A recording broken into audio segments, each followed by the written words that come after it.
L'invité du grand entretien est aujourd'hui le docteur Jean-Michel Cohen, le nutritionniste emblématique et préféré des Français.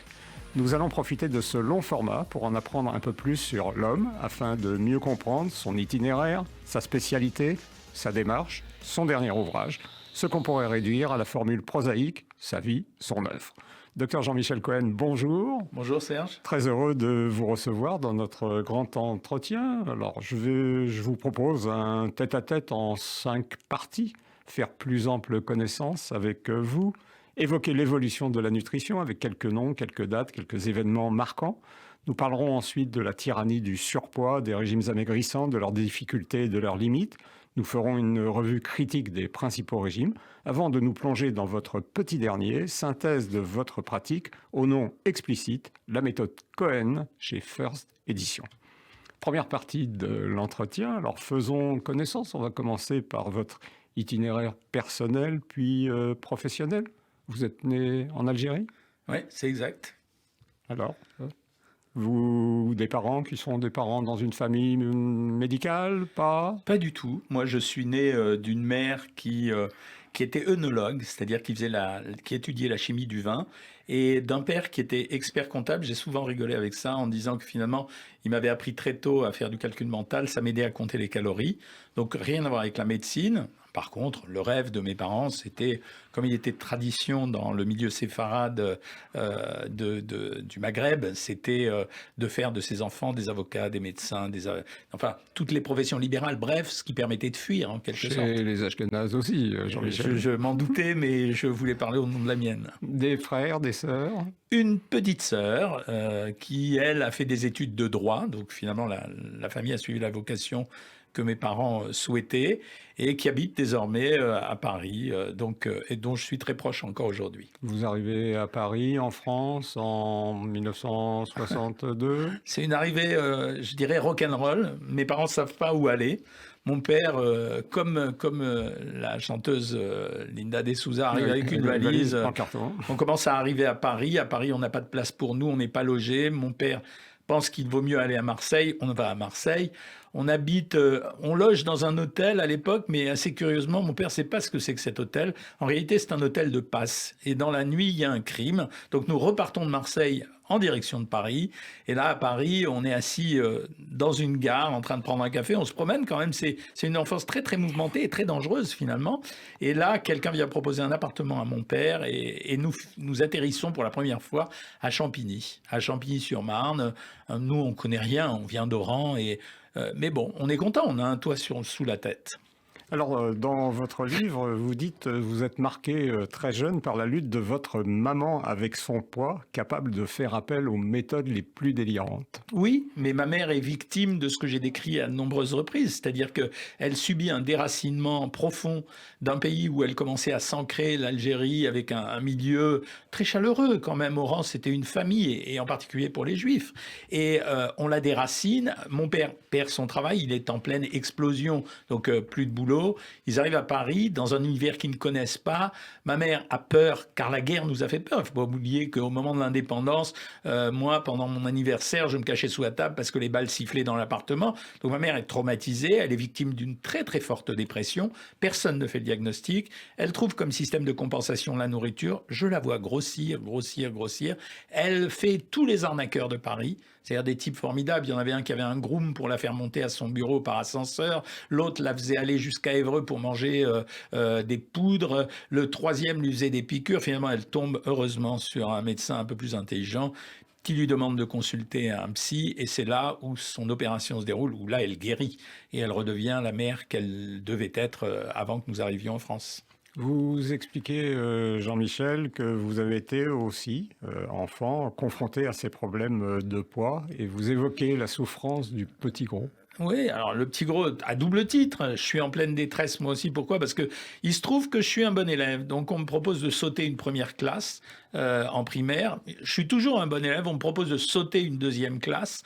Et finalement, moi je me retrouve au milieu d'enfants qui sont toujours plus âgés que moi, avec des problématiques qui ne sont pas celles d'un enfant qui a 2 ans de moins, et parfois avec des enfants qui ont 2 ans de plus quand ils ont redoublé. Et donc, je suis un peu le rejeté de ma classe.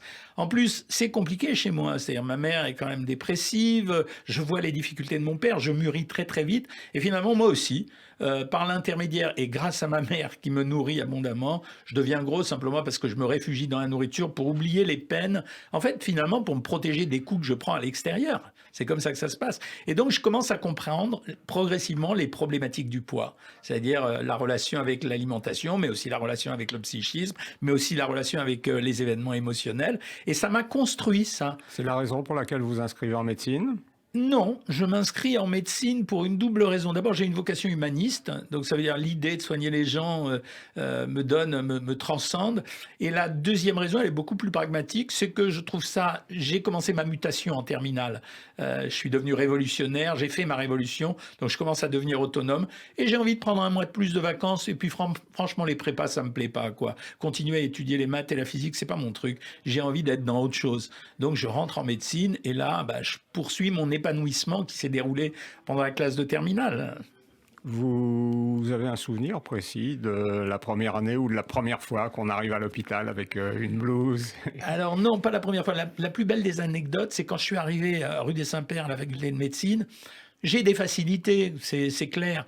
Et donc, moi, je m'éclate la journée à jouer aux cartes avec mes copains, aller au flipper du coin. Et donc, je travaille très peu dans la journée. Par contre, quand je rentre chez moi le soir, à 8 heures du soir, je travaille jusqu'à 2-3 heures du matin de façon très appliquée. Je suis considéré comme le glandeur de la fac. Tout le monde se moque de moi. On sort de l'examen de chimie, premier examen de chimie. Tout le monde me dit avoir de bons résultats, enfin ils me donnent leurs résultats, moi je suis d'accord avec personne, je me dis bon j'ai peut-être dû rater l'examen, les résultats arrivent, je suis premier.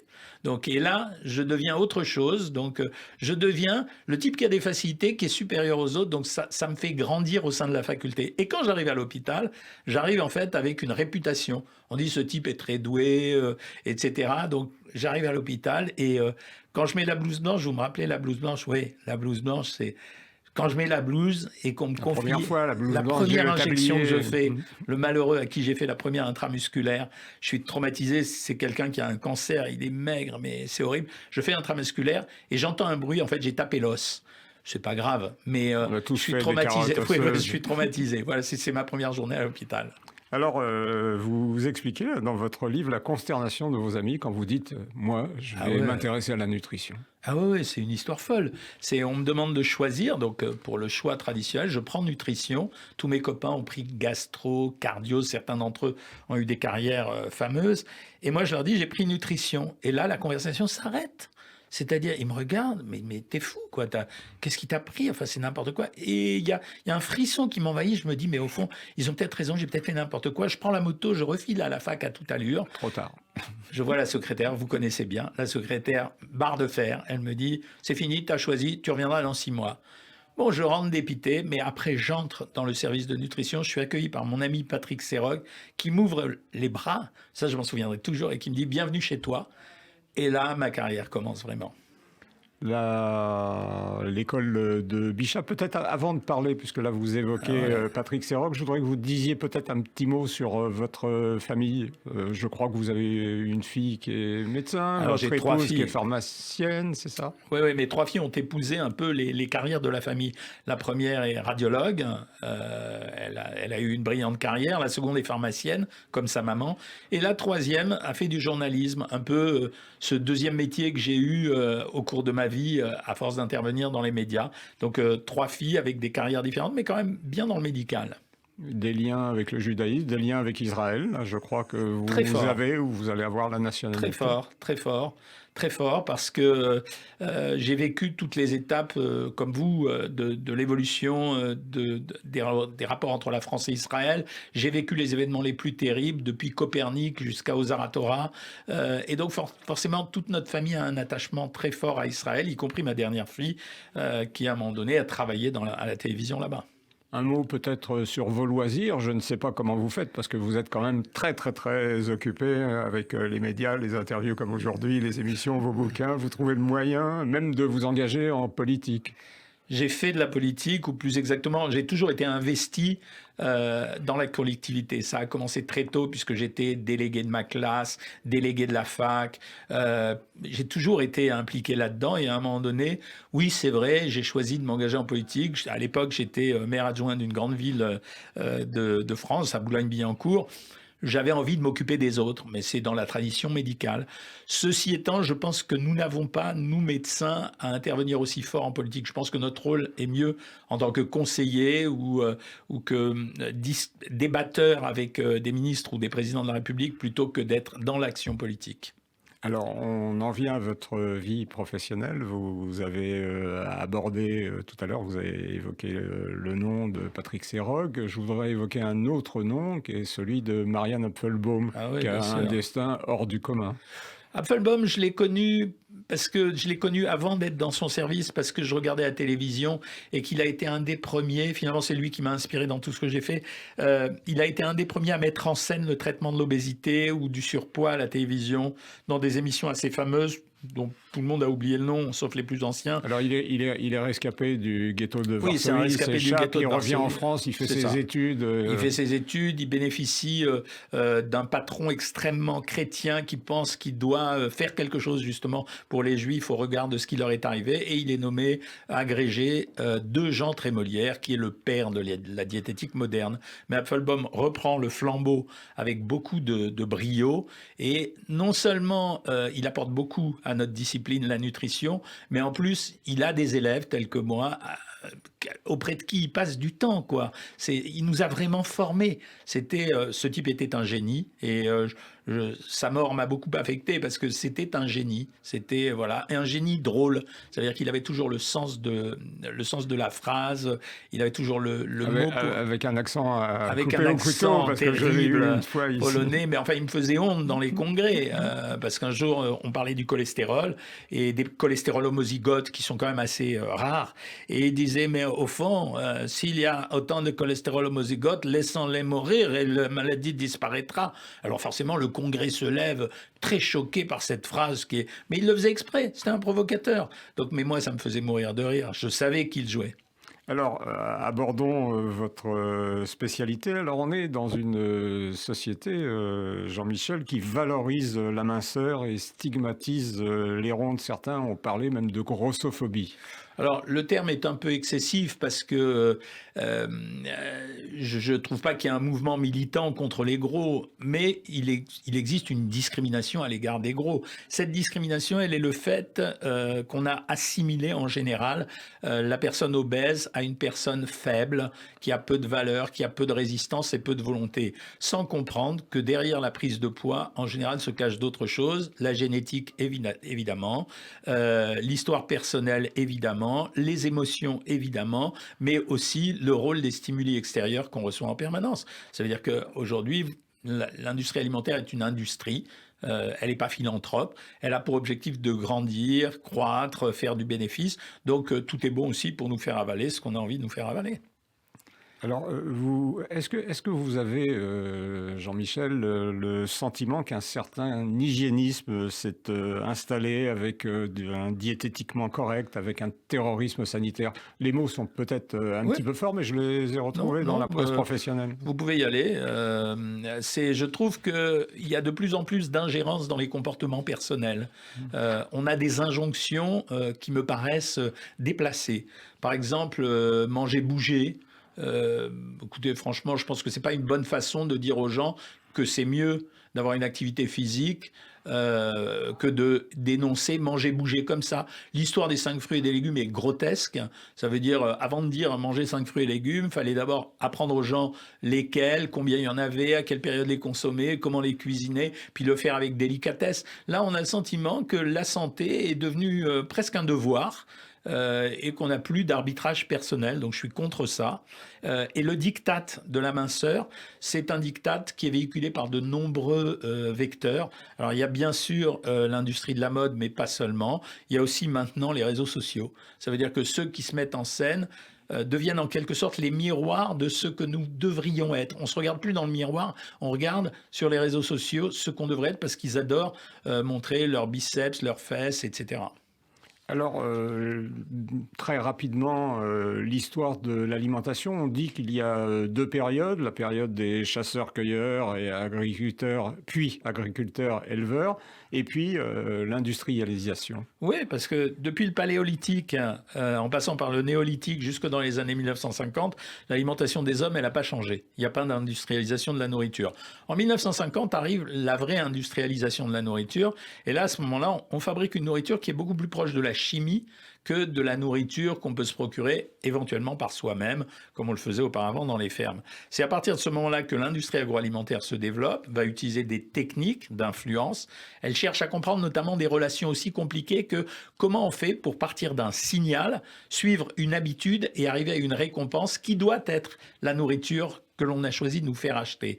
Et c'est à partir de ce moment-là, avec le développement économique, où les Français, où le monde entier commence à grossir. Et partout où cette culture s'est installée, ça n'a pas loupé. Ça veut dire que même dans les contrées les plus reculées, au moment où on voit l'industrialisation de la nourriture apparaître, hop, on voit la flèche du poids qui commence à monter. C'est un fait, il faut le constater. J'ai même expliqué à un moment donné que peut-être que c'était une situation inexorable et peut-être qu'il s'agissait simplement d'une modification de notre morphologie et de notre humanité. Peut-être que dans 100 ans ou dans 50 ans, peut-être, je dis, tout le monde sera gros et on aura acquis des nouveaux standards en étant gros. Alors voyons, Jean-Michel, quelques dates importantes dans l'histoire de la nutrition. Est-ce que là, il y a une bascule là, dans les années 50 entre l'alimentation et la nutrition?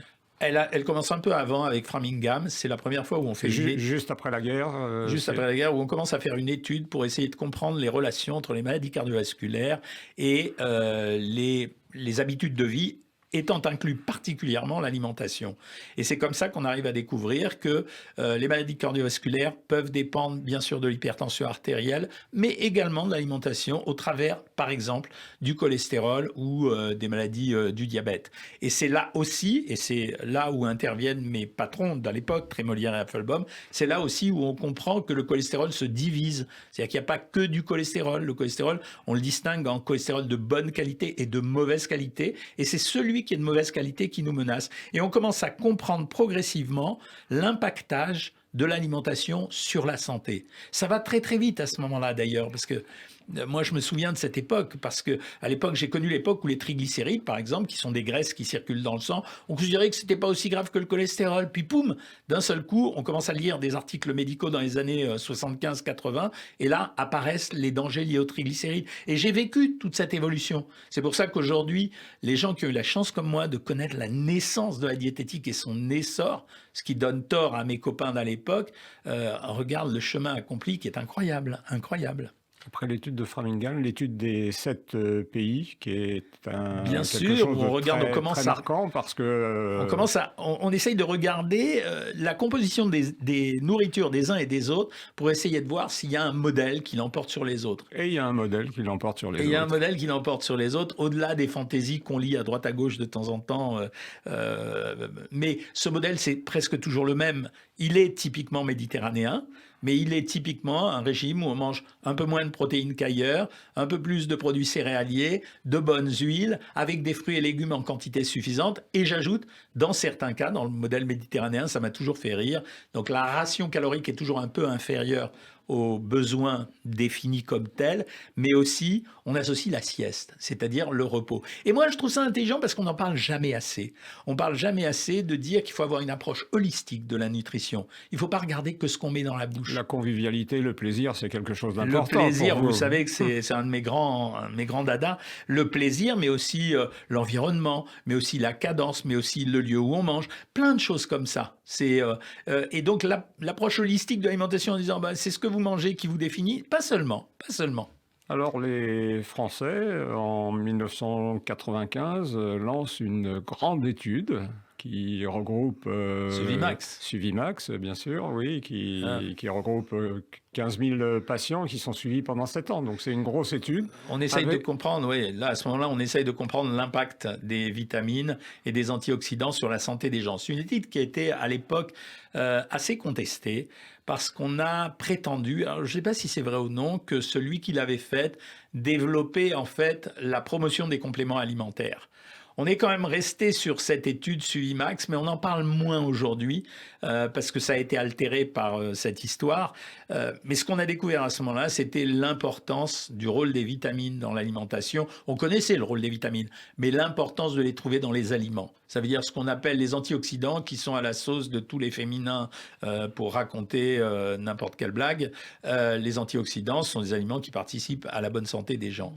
Les résultats étaient une véritable bombe pour nous, je me souviens, quoi. Alors on se rend compte que Suivimax, il n'y a pas de protection cardiovasculaire, mais une diminution de l'ordre de 30% des cancers chez les messieurs. Ouais. Alors, ça écoutez, a été confirmé, ça, après? J'ai été très perturbé il y a 2 ans par l'article du Lancet qui, après avoir fait une méta-étude, une méta-analyse de tout ce qui avait été dit sur le cancer et les relations avec les comportements de vie, a fini par conclure, je ne prendrai pas position là-dessus, en disant le cancer est quelque chose d'aléatoire et de génétique.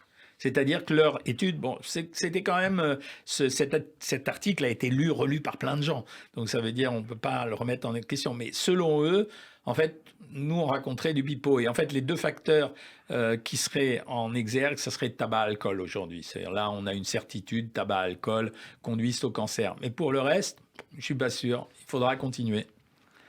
En 2010, l'importance du microbiote laisse de grands espoirs et on a le sentiment qu'on va maigrir très facilement en modifiant la flore intestinale à partir d'expériences qui ont été faites sur les souris. Pas encore, pour maigrir et le microbiote. En fait, le microbiote, en 2019 et 2020, c'est le sujet sur lequel il y a eu le plus d'articles médicaux. En fait, tous ces articles permettent de comprendre que le microbiote, c'est-à-dire la flore intestinale, jouerait un rôle dans le développement de certaines maladies ou dans la guérison de certaines maladies. On en est aux étapes préliminaires, c'est-à-dire qu'il ne faut pas se jeter sur les probiotiques aujourd'hui en pensant qu'on va tout guérir.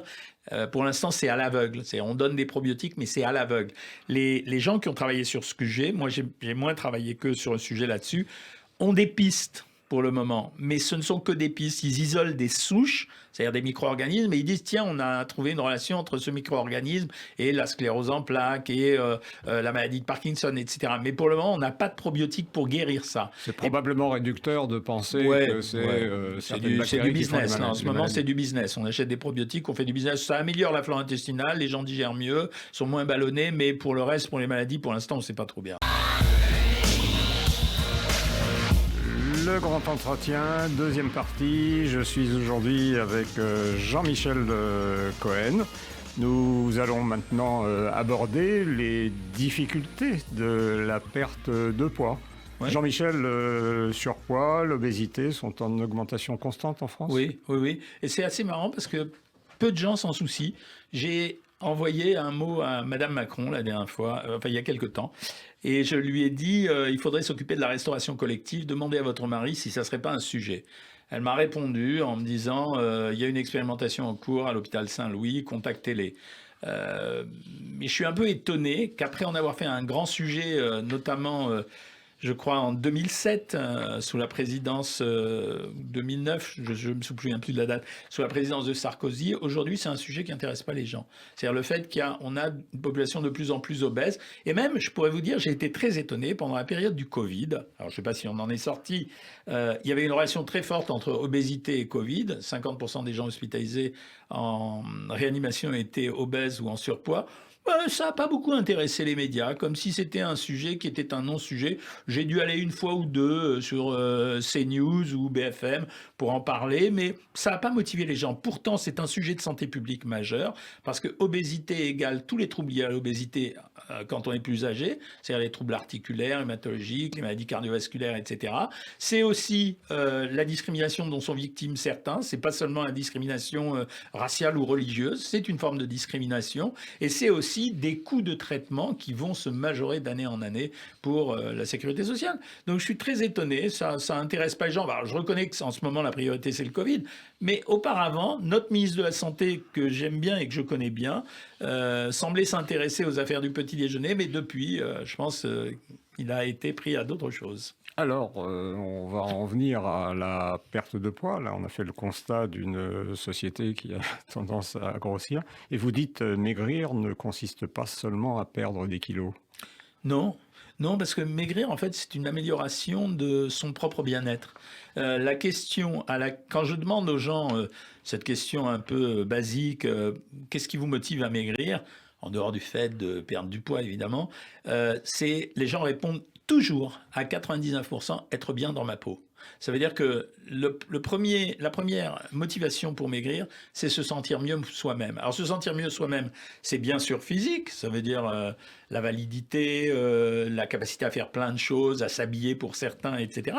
Mais c'est aussi un bien-être psychique, parce que de temps en temps, le surpoids représente finalement est un symptôme d'un mal-être psychique, et quand vous guérissez le surpoids, ben, par effet rebond, ça guérit le mal-être psychique. Donc on ne peut pas se contenter de traiter les problèmes de surpoids en disant allez, mangez moins et ça va s'arranger. Alors, vous racontez dans votre livre, enfin, vous faites témoigner plusieurs de vos patients et on se Ouais. rend compte que les consultations, parfois, c'est tirer sur la pelote de laine pour aller Ouais. chercher, en fait, la cause, vous dites, la pensée inconsciente qui entraîne la prise alimentaire pour soulager une douleur Si, psychique ou un si vous conflit. saviez le nombre de fois où j'ai découvert des traumatismes, et en particulier sexuels, chez des patientes ou des patients qui n'osaient pas en parler auparavant, où le corps a servi à se protéger des autres qui étaient considérés, ouvrez les guillemets, comme des violeurs. C'est-à-dire des gens qui avaient subi des attouchements dans l'enfance ou dans l'adolescence, qui n'en avaient parlé à personne et qui avaient utilisé le surpoids pour les femmes pour se déféminiser et pour les garçons de temps en temps pour mettre de la distance avec l'autre. Si vous saviez le nombre de fois où j'ai vu des grossesses désirées qui n'arrivaient pas à aboutir, qui se manifestaient par des grosseurs, c'est-à-dire en prenant du poids. Si vous saviez aussi combien, face au harcèlement dont sont victimes certains, la nourriture peut servir de compensation et de plaisir. On ne peut pas le réduire simplement à dire c'est une façon de trouver du plaisir. C'est un symptôme. Les gens qui ont besoin de la nourriture et qui en mangent de façon inconsciente et qui le regrettent sont des gens qui gardent une douleur ou qui n'ont pas exprimé une douleur. Et c'est mon boulot de la sortir de temps en temps. Donc c'est à moitié psy, à moitié nutrition. Oui, vous dites manger est un circuit complexe qui obéit à des règles qu'il faut respecter. Et malheureusement, bah, on voit beaucoup des praticiens, des médecins, des diététiciens qui prodiguent des conseils que vous considérez qui sont inutiles, avec souvent un abandon, inefficace, avec Et c'est 90% terrible d'échecs, ça. contre-productif, le phénomène du yo-yo, on y reviendra, et puis parfois dangereux si l'amaigrissement est trop C'est terrible rapide. parce que quand ça n'a pas marché, vous allez voir qui que ce soit hein, qui souhaite vous faire maigrir, et quand ça n'a pas marché, au lieu de penser que c'est le gars en question qui a mal fait son travail ou qui n'a pas compris ou qui n'a pas fait ce qu'il fallait faire, souvent la personne s'accuse elle-même. C'est-à-dire qu'en fait on lui fait double peine. Je suis malheureux d'être gros et maintenant je deviens malheureux parce que je pense que je suis même pas capable de suivre ce qu'on me demande de suivre. Donc c'est double peine. Et c'est pour ça que dans mon boulot, on est obligé d'aimer les autres, on est obligé d'être empathique, on est obligé de les écouter, on est obligé d'essayer de comprendre, on est obligé d'envisager la douleur. Et derrière toutes les affaires de poids, il y a une affaire de douleur. Mon ami Guy Carlier l'a bien raconté, quand il a beaucoup maigri, il a fini par dévoiler en fait les raisons de sa prise de poids, ce défaut d'amour qu'il avait ressenti, etc. Et c'est le jour où il a pu exprimer ça, où il a commencé sa fonte pondérale.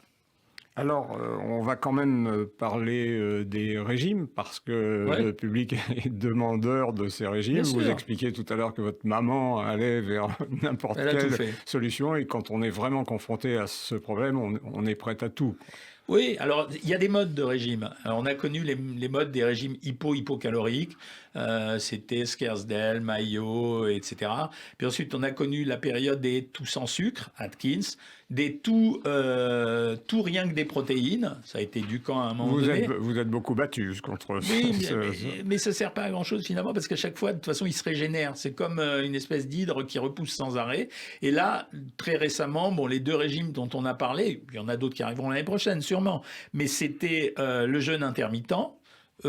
Qui a été mis. Vous savez, des fois, je suis à l'origine de certaines choses et en fait, les gens n'interprètent pas bien ce que j'ai raconté. Jeûne intermittent est issu d'un livre que j'avais écrit, Maigrir en bonne santé, où j'avais expliqué que le petit déjeuner n'avait rien d'obligatoire, contrairement à ce qu'on disait. Ça ne veut pas dire qu'on interdit aux gens de le faire, mais ce n'était pas une obligation comme le slogan le petit déjeuner, meilleur repas de la journée. C'est pas vrai, c'est faux. Et donc, j'avais expliqué qu'il y avait à un moment donné des chercheurs britanniques avaient montré qu'un jeûne de 16 heures améliorait les résultats d'un amaigrissement, améliorait les résultats d'un amaigrissement. J'ai jamais dit qu'il suffisait de ne pas manger pendant 16 heures pour maigrir et de ne manger que les 8 heures qui restaient. J'ai expliqué qu'il fallait suivre un régime et le suivre pendant les 8 heures où on avait le droit de manger. À titre d'exemple, les musulmans font le ramadan. C'est un jeûne de 16 heures quasiment selon les années. Un tiers d'entre eux grossissent, un tiers d'entre eux gardent leur poids et un tiers d'entre eux maigrissent. Donc avec ou sans régime de temps en temps. Donc il y avait le jeûne intermittent. Et le deuxième régime, qui est alors là beaucoup plus dangereux, c'était ce qu'ils appellent le keto-régime, qui est encore une nouvelle variante marketée différemment, des régimes sans sucre et des régimes super protéinés, voilà, où on change les rapports, on abandonne les glucides ou quasiment, et on mange que des graisses, et pour 80-85%, on mange des protéines, le reste. Voilà, ces régimes, en général, servent leurs promoteurs. Ça veut dire que le promoteur sort un régime, il s'étend, et puis derrière, il nous propose des keto-recettes, des keto-produits. On va trouver dans les supermarchés des keto-poudres, des keto n'importe quoi. Mais c'est ce que j'appelle le business de l'obésité. Probablement parce que les patients sont confrontés à des pathologies graves. On voit ça pour le cancer. Il y a beaucoup de patients qui y viennent et qui suivent un régime qui est le régime cétogène. C'est ça? Ouais, ils disent. Alors, le régime cétogène n'a fait ses preuves que pour une chose, c'est pour l'épilepsie. Voilà, mais vu le nombre de gens qui le pratiquent par rapport aux épileptiques, il y a un problème. Ça fait de la peine parce que ça conduit à des échecs. Déjà, c'est compliqué de faire maigrir quelqu'un et d'y arriver dans la durée. Mais en plus, là, ça renforce l'échec. Et on sait très bien que les répétitions de régime, le surpoids est une maladie chronique et récidivante, les répétitions de régime sont un facteur péjoratif dans l'évolution du poids. Moi, je finis jamais mes consultations. Enfin, maintenant, je le dis à chaque fois en disant, je vous préviens, les résultats que vous avez obtenus sont hyper précaires. Chaque fois que vous aurez un événement de vie, vous risquez de reprendre du poids. Donc, je vous le dis. Aujourd'hui, vous avez maigri. Félicitations à vous. Il y a une rééducation à entreprendre derrière, mais c'est pas fini. C'est-à-dire que vous serez en rééducation alimentaire jusqu'à la fin de vos jours, probablement, tant qu'on n'a pas trouvé de solution chimique à ce sujet. Dans un de vos précédents ouvrages, je vous avais invité pour La peur au ventre. Vous disiez la table, élément social et identitaire, n'échappe pas à la folie qui s'est emparée du monde avec la diffusion continue d'infos, de pseudo-informations, de révélations à sensation d'idées reçues, de contre-vérités auxquelles les auteurs croient dur comme fer et les débats sur les réseaux sociaux. Voilà. Alors, ce matin, je faisais une interview pour CNews et où il y avait cette fameuse rumeur sur les fruits. Faut-il le manger avant les repas, à distance des repas, au milieu des repas ou après les repas? Mais en son contre-tape, ça veut dire que ça n'a aucune espèce d'importance. Et là, vous êtes confronté aux spécialistes. Et là, vous êtes confronté. Non, je suis plus confronté aux spécialistes, c'est ça l'horreur. Je suis confronté au coach sportif qui est persuadé que les haricots blancs, c'est ce qu'il y a de mieux pour prendre de la masse, à l'influenceuse bidule qui, avec elle, vous allez maigrir à coup sûr, car elle a d'ailleurs maigri avec ça. Monsieur Duchemol, pardon pour Monsieur Duchemol, qui dit que lui, d'après lui, il vaut mieux fractionner son repas en 4 fois plutôt qu'en 2 fois. C'est-à-dire qu'on n'arrive plus à déminer le sujet puisque tout le monde est devenu acteur de ce sujet. Le pire étant... tout le monde est devenu un spécialiste du sujet. Oui, mais c'est extraordinaire, je veux dire. Et en particulier, tous ces gens qui travaillent dans le milieu du corps, que ce soit l'esthétique, le sport ou je ne sais quoi d'autre, ou la kiné, se sont improvisés nutritionnistes. Et c'est pas grave. Ils ont une opinion, donc ça fait leur science.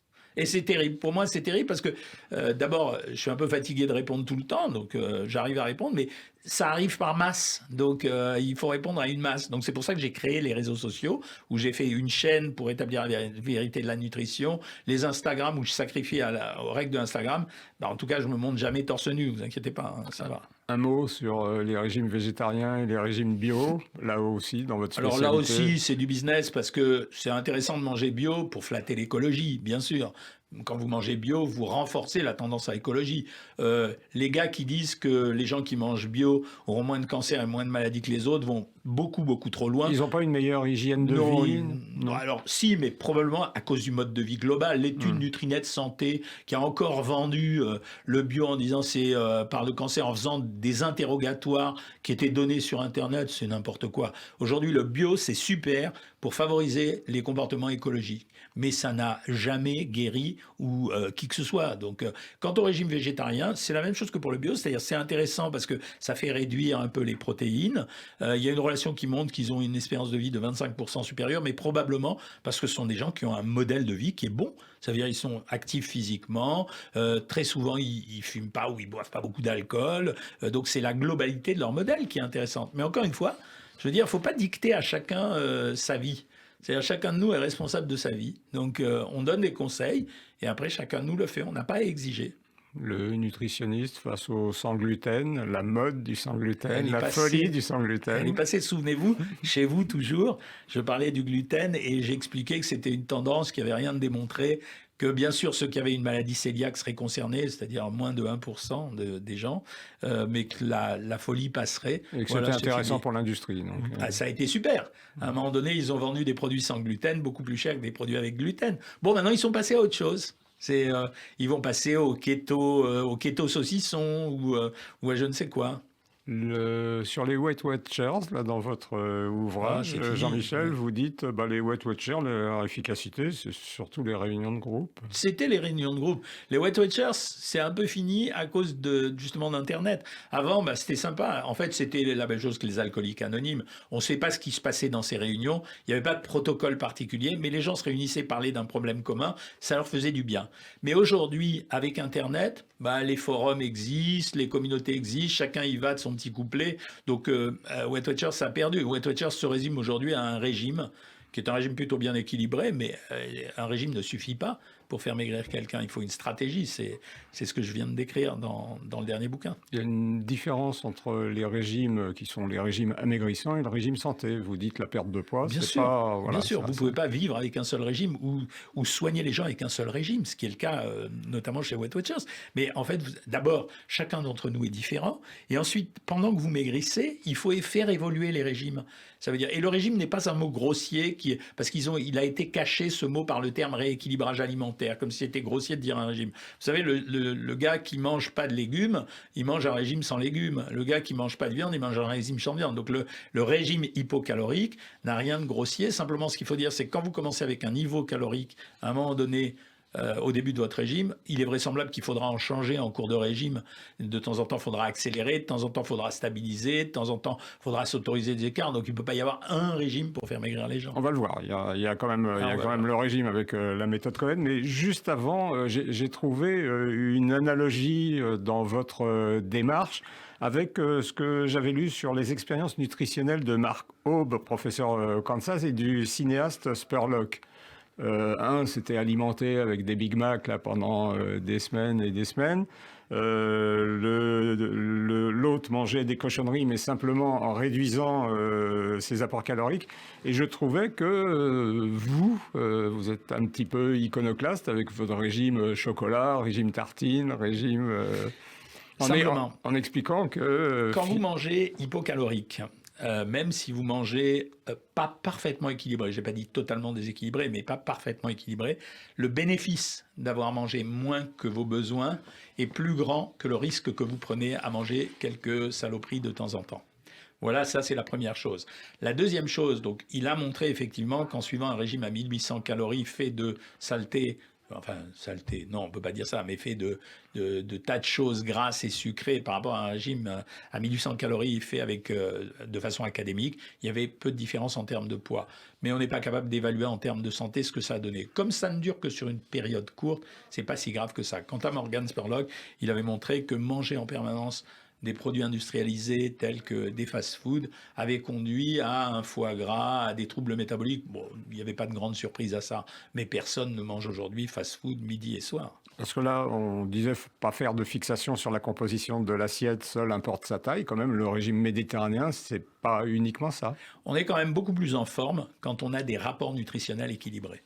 Ça veut dire clairement, quand vous avez des apports en légumes et en fruits suffisants pour couvrir vos besoins en vitamines et minéraux et antioxydants, quand vous avez des protéines de bonne qualité, quand vous avez des huiles de bonne qualité, vous avez quand même un circuit de vie qui est bien plus agréable et bien préférable à quand vous vous alimentez de façon sauvage. Voilà, ça c'est clair et il n'y a pas besoin de faire des grandes démonstrations pour ça. Mais il ne faut pas être un ayatollah sur l'alimentation. Ça veut dire que l'alimentation, elle comporte trois choses. Elle comprend la dimension conviviale, la dimension de plaisir qui est capitale car ça s'intègre dans le plaisir global de vie et la troisième chose, la dimension santé. Mais il faut avoir les trois. Si vous n'avez pas les trois, vous passez à côté du sujet. Un gars qui mangerait super bien mais jamais à son goût, il va être triste.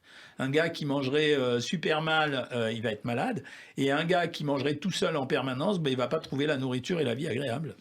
Alors, on en vient donc à la méthode. C'est quand même... Ouais. voilà. Il a été jugé comme très bon livre par beaucoup de vos confrères journalistes. D'avoir voilà, sa méthode dans un ouvrage pour un nutritionniste, c'est le sommet de votre carrière. Non, c'est pas un sommet, c'est un clin d'œil. Alors, D'abord, je vais vous faire partager la plaisanterie. Quand mon éditeur m'a proposé ce titre, je lui ai dit, mais non, ça c'est le titre du gars qui finit sa carrière et qui arrête de travailler. Il m'a dit, mais non, fais comme tout le monde, ça sera tes premiers adieux. Voilà. Donc c'était la façon truculente de mon éditeur, Vincent Barbare, qui est un garçon tout à fait étonnant. Et en fait, j'ai appelé ça la méthode Cohen comme un clin d'œil, en commençant l'introduction du livre en disant, ça n'existe pas. En fait, il n'y a pas une méthode, il y a une stratégie. Ça veut dire vous devez adapter votre régime de départ en fonction de ce que vous êtes. Vous devez le faire évoluer progressivement et choisir le rythme auquel vous voulez maigrir quand vous en avez envie. Et donc, j'ai développé cette stratégie. Maigrir quand c'est l'heure, vous dites. Ouais. Oui, il y a des moments où vous ne pouvez pas maigrir. Quand vous êtes harcelé de plein de soucis, vous avez plein de choses à régler, etc. Qu'est-ce que vous allez vous encombrer d'un régime? Le régime, si vous voulez réussir un régime, il faut qu'à un moment donné, il soit prioritaire dans votre tête. S'il n'est pas prioritaire dans votre tête, il ne marche pas. Alors, les grandes règles de votre méthode, Jean-Michel, donc c'est bien sûr, tout le monde l'a compris, c'est maigrir tout en se faisant plaisir, sans oublier, dites-vous, un petit peu d'activité physique. Mais derrière, vous dites le sport intensif, lui, par contre, n'est pas efficace sur la perte de poids. Non, c'est pas efficace parce que ça épuise les gens. Par contre, l'activité physique, vous voyez, vous dites sport et moi je dis activité physique. L'activité physique associée à un contrôle alimentaire rend performant les deux. Il y a eu des tests qui ont été faits entre comparer l'activité physique seule, le régime seul, et activité physique et régime. Et en fait, on s'est rendu compte que activité physique et régime, les gens arrivaient plus souvent au bout de leurs objectifs. Alors vous avez deux jolies formules. Vous dites uniquement des régimes associés, jamais des régimes dissociés. Exactement.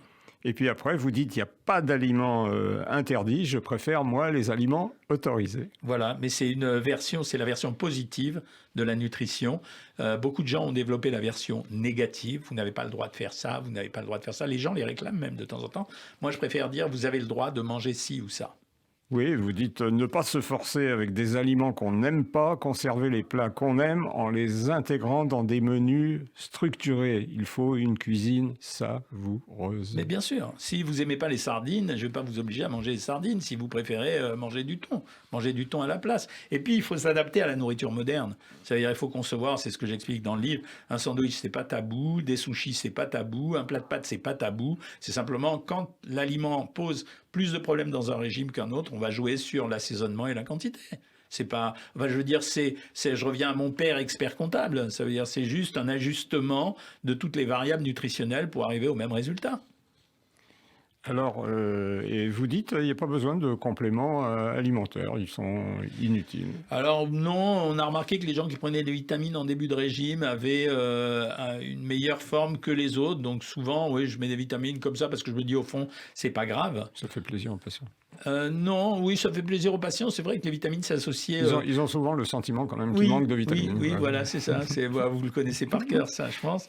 Et puis c'est un petit clin d'œil à ma femme. C'est ma femme qui prend son petit comprimé de vitamine C tous les matins. Un comprimé de vitamine C fait 500 mg. Les besoins, c'est 100 mg par jour. C'est largement couvert par son alimentation. Et c'est un débat entre nous depuis 40 ans. Mais bon.